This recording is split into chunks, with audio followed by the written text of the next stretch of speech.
Mtazamaji hujambo popote pale ulipo, karibu katika habari ya kutwa nzima leo kutoka hapa Channel 10 Plus. Mimi ni Lulu Ali, lakini hapo baadaye tutakuja kujiunga na Esther Mtebe katika upande wa michezo na burudani akija hapa kutupasha zaidi. Mtazamaji karibu tu sote, na kwa kwanza tuanze na hili ambapo makamu wa rais Daktari Emmanuel Nchimbi ametaka Wizara ya Maliasili na Utalii kupitia mfuko wa misitu Tanzania TAFF kuanzisha mashamba ya misitu ya vijiji, huku akiagiza wakala wa huduma za misitu TFS kuanzisha vitalu vya miche ya miti ya asili, na kwamba elimu kwa wananchi tolewe ili waweze kuitunza miti hiyo na kampeni ya upandaji miti iwe endelevu. Daktari Nchimbi ameshiriki zoezi la upandaji miti katika hospitali ya rufaa ya mkoa wa Lindi Sokoine kabla ya kuzindua maadhimisho ya siku ya misitu duniani iliyofanyika mkoani Lindi. Aidan Mhando anatueleza.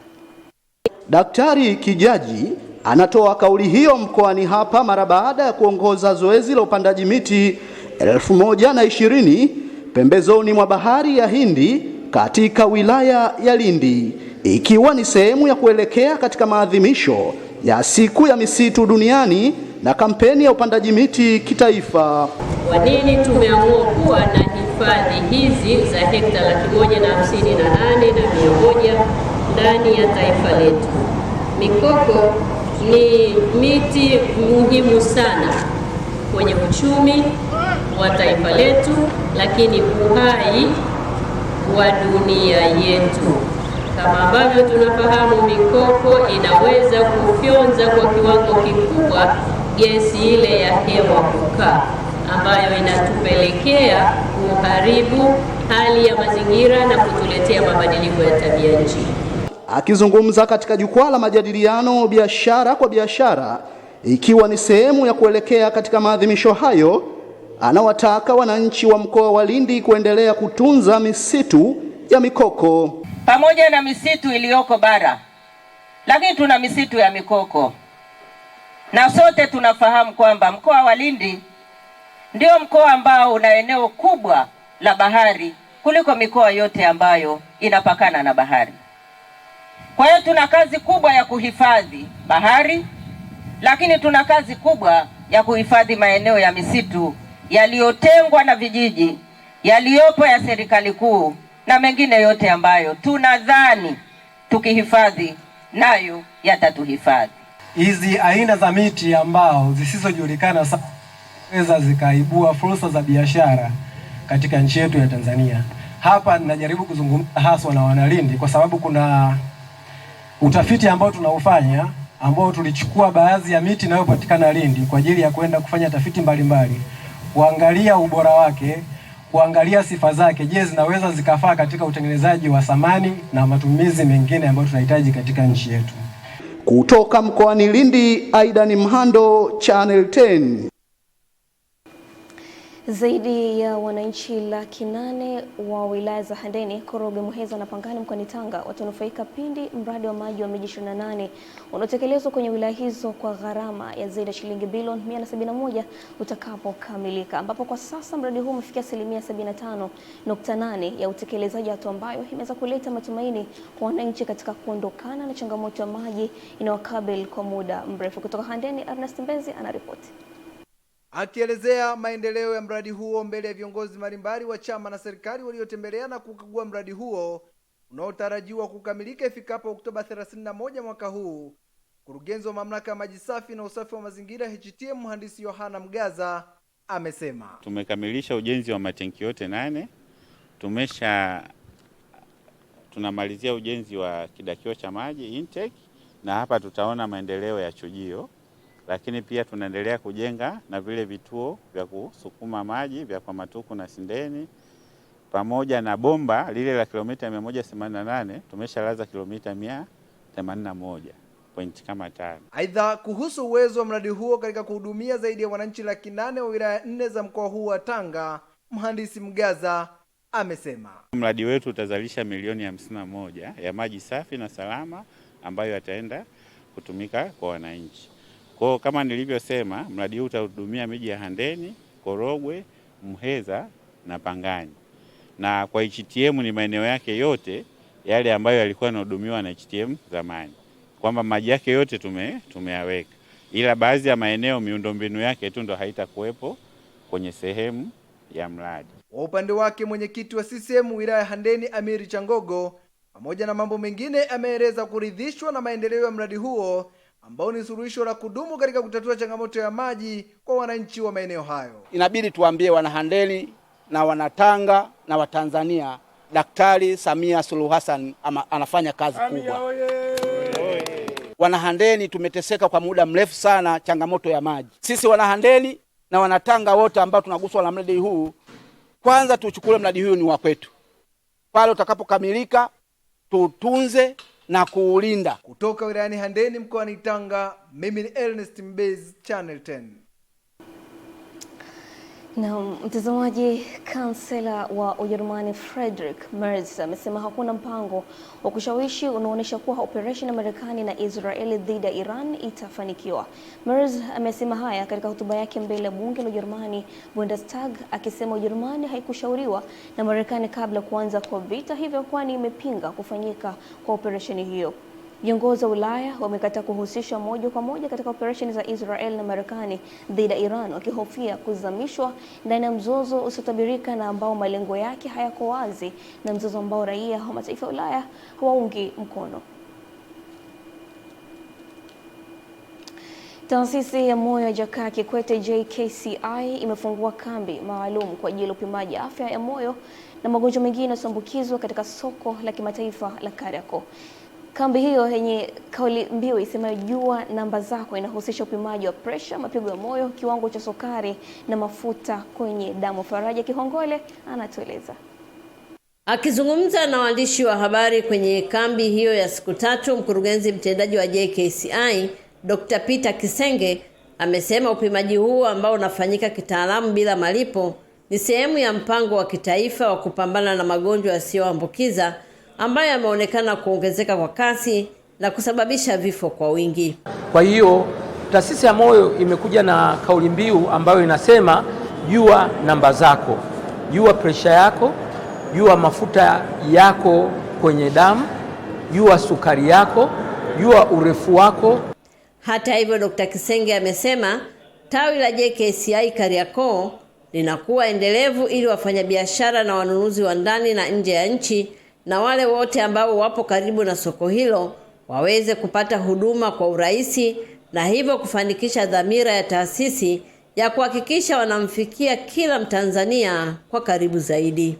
Itahudumia wananchi wanaokuja kufuata huduma mbalimbali katika soko hili, ambapo mnavyofahamu soko la Kariakoo kuna wafanyabiashara, lakini kuna watu wanatoka nje ya nchi. Yote mwananchi yoyote ambaye anahitaji kuja au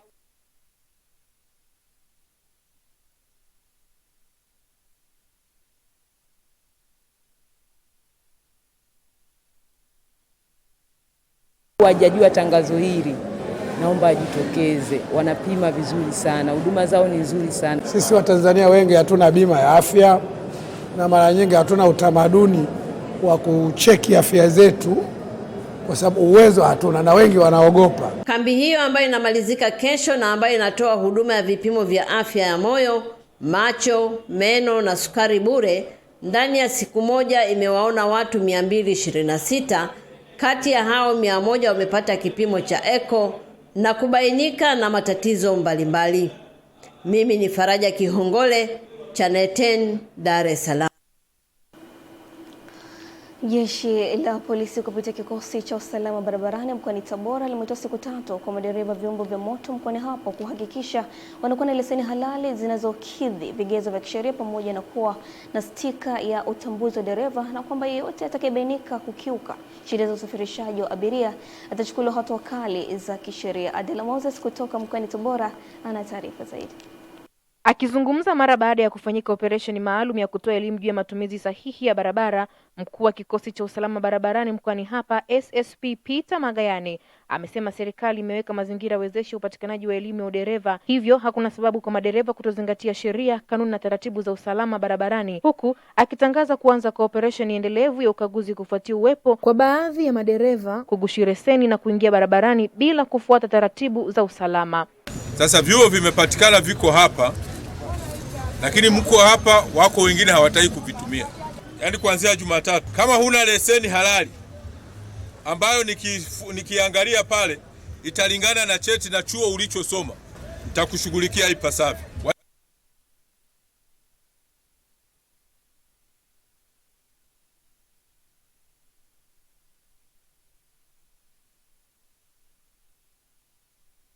Wajulisheni hata wale ambao hawako hapa. Wapo wenye magari ambao mpaka sasa hivi wanasubiri sijui malaika aje ndio awaandikie hiyo, awakagulie na awaandikie hiyo stika. Wapo. Sisi tutasimamia sheria na nini na taratibu ambazo zimewekwa na serikali yetu ambayo ndio imetupa maeneo haya. Katika hatua nyingine, SSP Magayane amewataka maafisa usafirishaji wa pikipiki kuacha mara moja tabia ya kuegesha vyombo hivyo ndani ya stendi ya magari madogo yaendayo wilayani iliyopo hapa manispaa ya Tabora, na kusisitiza kuwa hatua za kisheria zitachukuliwa kwa yote atakayebainika kukiuka jambo hilo, huku madereva wakikiri kupokea maelekezo hayo. Wale wako ukapaki pikipiki kule ndani. Hii ni stendi ya haisi na magari yanayokwenda vijijini. Pikipiki zote huku nje ya stendi. Abiria akishuka pale atakuja atachukua pikipiki ataondoka. Nimesema mapema maelekezo ya watu wa nini nimewapa, na nyewe waendesha pikipiki nimewaeleza. Nilikuwa nabariki kuhusu kukaguliwa vyombo vyeti feki kwa ajili ya ukaguzi, kwa sababu kama nilivyosema kutangulia bodaboda mwenzangu hapa, kuwa kuna watu wana forge vyeti, yani vyeti vinakuwa hawasomi, ila mtu anakuwa amekaa nyumbani analetewa kisa akatoa hela. Kutoka hapa katika stendi ndogo ya magari madogo yaendayo wilayani iliyopo hapa manispaa ya Tabora mkoani Tabora, Adela Moses, Channel 10. Naam, shukrani sana Adela Moses kwa taarifa hiyo. Mkoa wa Geita umepokea dozi zaidi ya milioni 1.3 za chanjo polio, ikiwa ni sehemu ya kampeni maalum ya kitaifa ya kuimarisha kinga ambayo imelenga kuwafikia zaidi ya watoto milioni 1 walio chini ya umri wa miaka 10 ili kuongeza ulinzi dhidi ya virusi vya ugonjwa huo. Tupate undani wa taarifa hii. Kwa mujibu wa mganga mkuu wa mkoa wa Geita katika semina ya waandishi wa habari mjini Geita, amesema zoezi hilo litafanyika kwa awamu mbili, ambapo awamu ya kwanza itaanza Machi 24 hadi 27 na awamu ya pili itafanyika Mei 7 hadi 10, na kwamba chanjo hiyo itatolewa bure kupitia vituo vya afya, shule, nyumba kwa nyumba na katika maeneo ya mikusanyiko ya watu. Kama mkoa tayari tumekwisha kupokea dozi za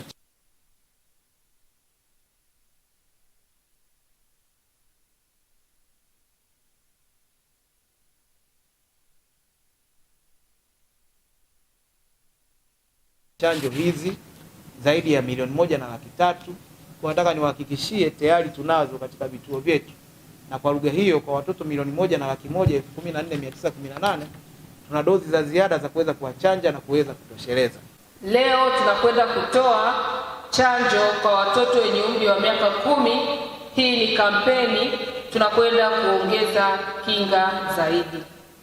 Ugonjwa huu wa polio hauna tiba, lakini unaweza kuzuilika kwa chanjo. Mkuu wa wilaya ya Chato Luis Bura akizungumza kwa niaba ya mkuu wa mkoa wa Geita ametoa angalizo kwa baadhi ya watu ambao watakwamisha zoezi hilo. Wapo watu wengine kwa namna moja au nyingine akaamua kupotosha tu jambo hili.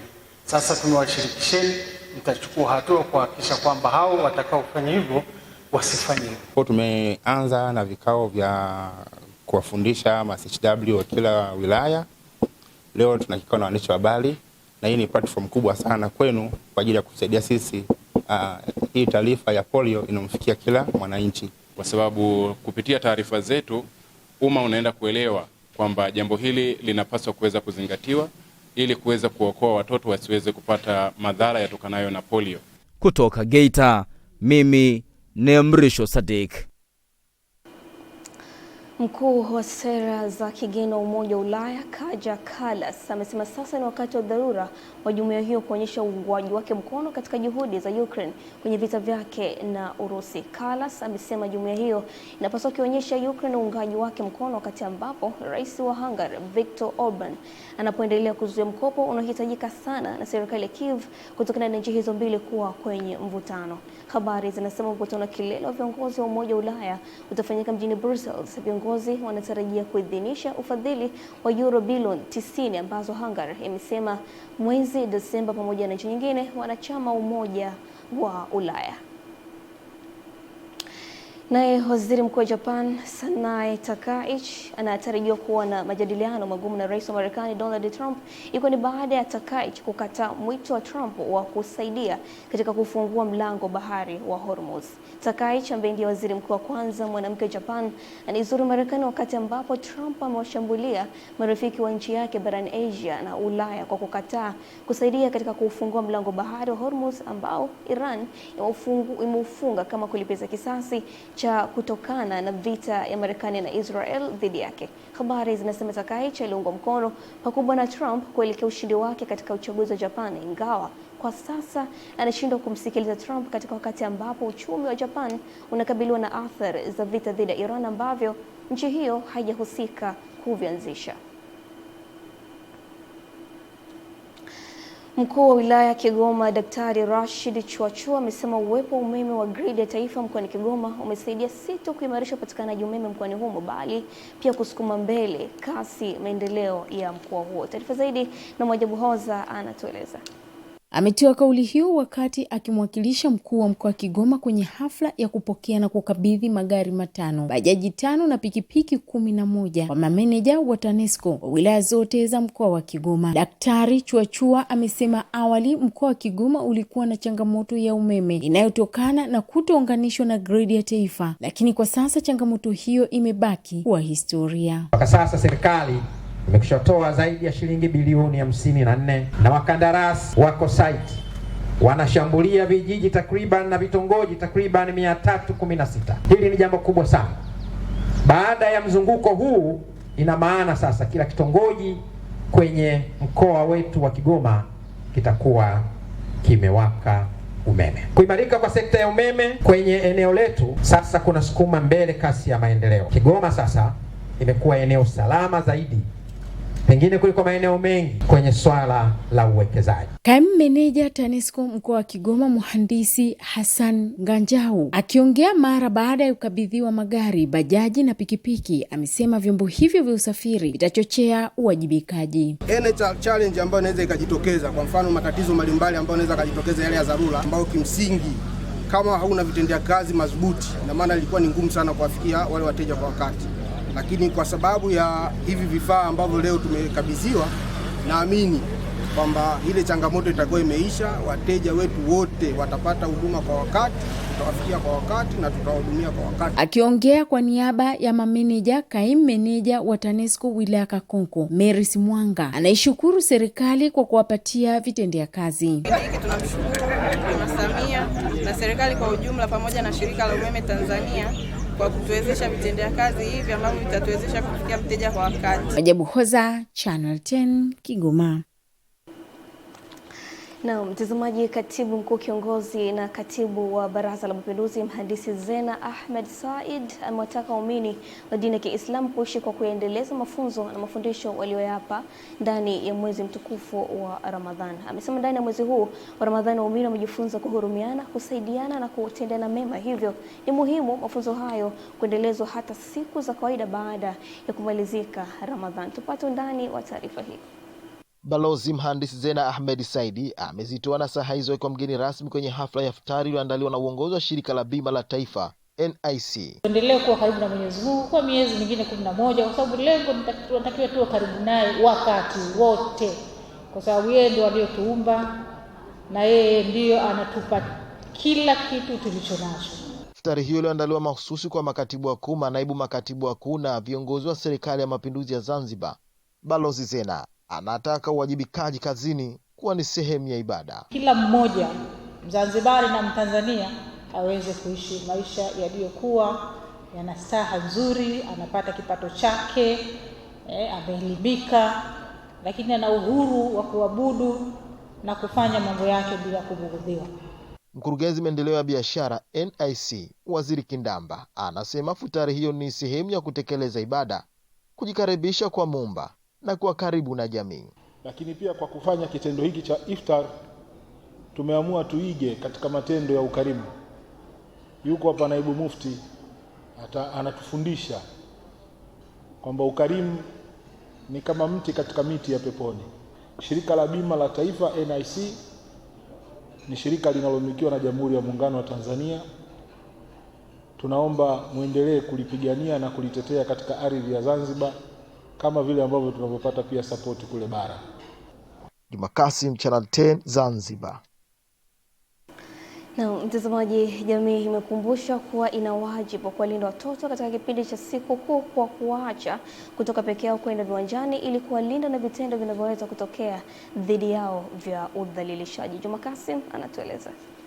Ni hafla ya utoaji wa sadaka kwa ajili ya sikukuu ya Eid al-Fitr kwa viongozi mbalimbali wa Chama cha Mapinduzi na watoto yatima wa jimbo la Chumbuni. Watoto tusiwaache wakaenda peke yao wakati wa sikukuu, na sisi tuna wajibu wa kuwalinda kuanzia nyumbani mpaka tunahakikisha wanakwenda na kurudi.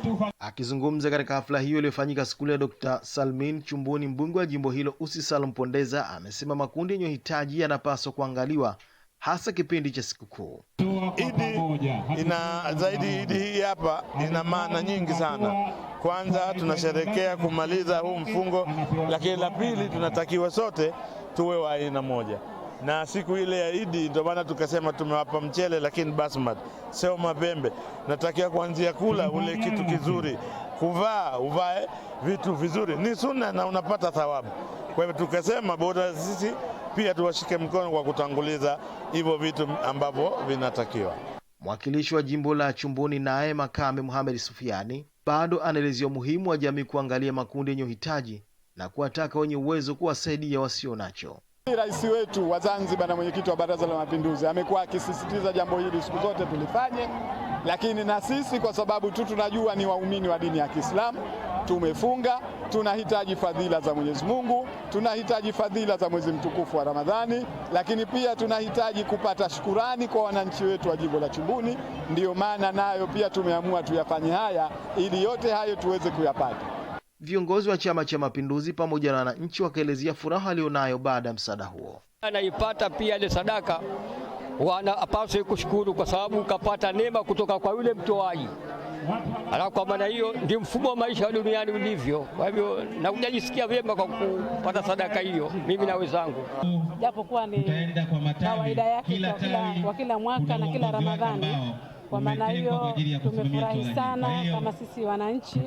Msaada huu kwa ajili ya sikukuu ya Eid al-Fitr umewafikia yatima 600 na viongozi wa CCM jimbo la Chumbuni 800. Juma Kasim, Channel 10 Zanzibar.